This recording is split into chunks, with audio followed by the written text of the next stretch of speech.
Morning sunlight pours over Ivory Creek, and Lauren Baxter rehearses her vows while dialing the Maple Terrace Events Center to confirm final menu numbers. The manager sounds cheerful until she double-checks the file and thanks Lauren for the revised guest list that arrived overnight. Lauren pauses, confused. She has sent nothing new. The manager explains that the update came from the bride's sister, Alyssa Baxter. Same surname, same date, same ballroom. Papers shuffle, an apology hovers, and the call ends. Invitations lie scattered across Lauren's coffee table like props from a suddenly canceled play. Ivory Creek sits 2 hours west of Chicago, a Midwestern town proud of its Apple Blossom Festival, and one photogenic mansion now branded as Maple Terrace. Lauren, 28, booked the place 14 months ago for a garden ceremony beneath the wrought iron gazebo. Her fiancé, Mark Reynolds, teaches high school chemistry and maintains color-coded spreadsheets of vendor deadlines. Alyssa, 26, freelances as a lifestyle photographer in Houston and rarely comes home except for holidays.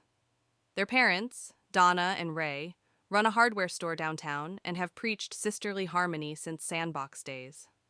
All five were counting down to May 17, 2026, until the phone call derailed the narrative. Lauren drives straight to her parents' house. Donna is arranging mason jars for centerpieces.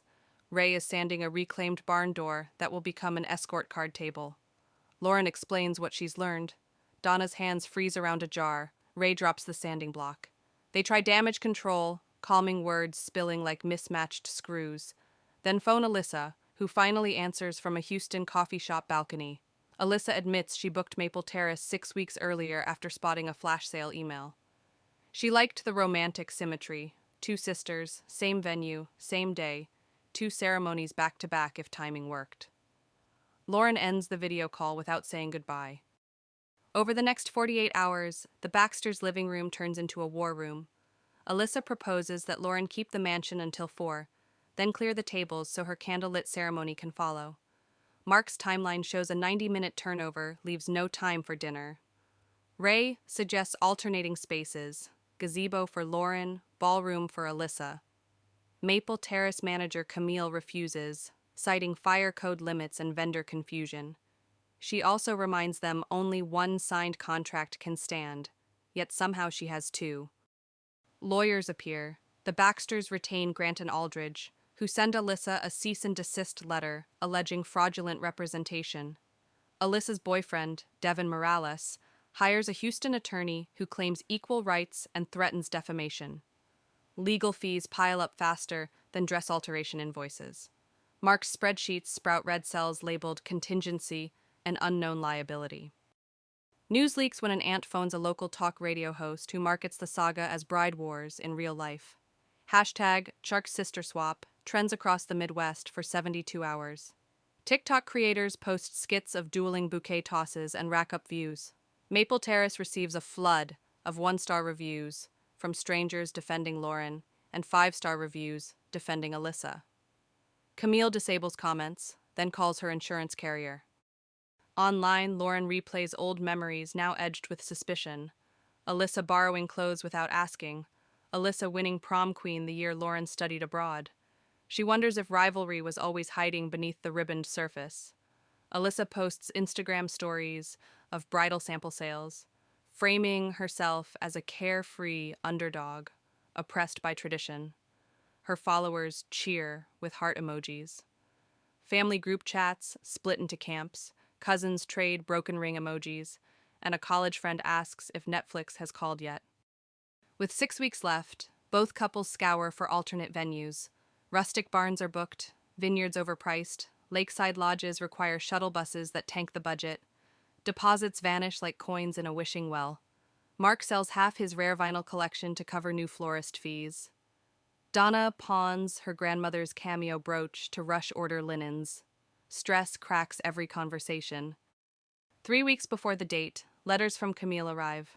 Maple Terrace is canceling all May 17th events and refunding deposits, citing contract irregularities and reputational risk. No one has a venue now. Shock muffles the family thread for an hour before the blame storm erupts. Lauren suspecting sabotage, Alyssa accusing smear tactics, Ray nursing bruised knuckles after punching a stack of plywood. Mark proposes a courthouse elopement. Lauren refuses to let a childhood dream shrink under fluorescent lights. She scours community forums until a retired parks director offers the pavilion at Hatcher Botanical Garden, available after a noon gala. It's open air, draped in wisteria, lacking electricity and seating beyond concrete benches. She accepts before even reading the rider. Simultaneously, Alyssa reserves a seaside chapel 3 states away, bundled photography included if she promotes the venue online. Devin negotiates a discount in exchange for viral content. Alyssa posts a reel announcing the pivot. Intimate, authentic, wild heart energy. Followers applaud. Friends dissect motives over brunch. An armchair psychologist references birth order studies. Conspiracy-minded TikTok detectives overlay contract timestamps and claim Camille double-sold the date to boost revenue. One sleuth finds metadata showing Alyssa signed 10 minutes before Lauren's final deposit cleared. Legal blogs note wedding contracts hinge on management discretion, not first-come filing, and comment sections flood with tales of hijacked quinceañeras and birthday brunch betrayals. Meanwhile, Lauren attends group therapy for panic attacks. The counselor says family betrayal can mimic grief. Mark studies radical acceptance articles yet drafts backup timelines nightly. Devin deletes his socials after trolls spam heartbreak emojis on his headshot. Alyssa announces a pause for mental health, then uploads Sunset Chapel mood boards hours later. Weather apps predict record storms along the coast the week before her ceremony, and an online betting pool opens on which wedding will actually happen. May 17 dawns cool and bright in Ivory Creek. Staff peel gala banners from Hatcher Garden as Lauren's friends set folding chairs and battery lanterns. Donna pins the cameo brooch to Lauren's bouquet ribbon, despite its missing gemstone. Ray walks his daughter down a gravel aisle, where birdsong replaces string quartet. He whispers that love isn't about buildings, and hands her to Mark, whose vows tremble yet hold. When they kiss, a breeze scatters wisteria petals like pastel confetti. Phones capture the moment. No live stream, just presence. 2 states away, storms lash the coast. The seaside chapel loses power.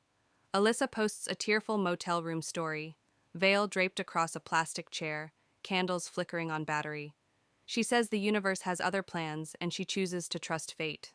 Followers flood comments with sympathy and karmic debate while thunder rattles the windows. A week later, Lauren mails Alyssa a single photo, she and Mark beneath the wisteria, with a line in blue ink. "There's still a seat for you at our table if you want it." Alyssa doesn't reply right away. Each afternoon, Lauren checks the mailbox, wondering whether forgiveness or silence will arrive first. Local newspapers run a feature titled "The Wedding Date That Split a Town." Maple Terrace suffers cancellations before rebranding under stricter policies. Sister Swap becomes shorthand for every double booking fiasco from groomers to dentist chairs. An indie folk band releases a song called Runaway Chapel. Thanksgiving headcount drops by half. Yet online forums note a trend toward smaller, flexible weddings, couples unwilling to wager dreams on a single ornate venue. Whether Lauren and Alyssa reconcile or drift forever remains a story revisited every May 17th, proof that some conflicts outlive their ceremonies.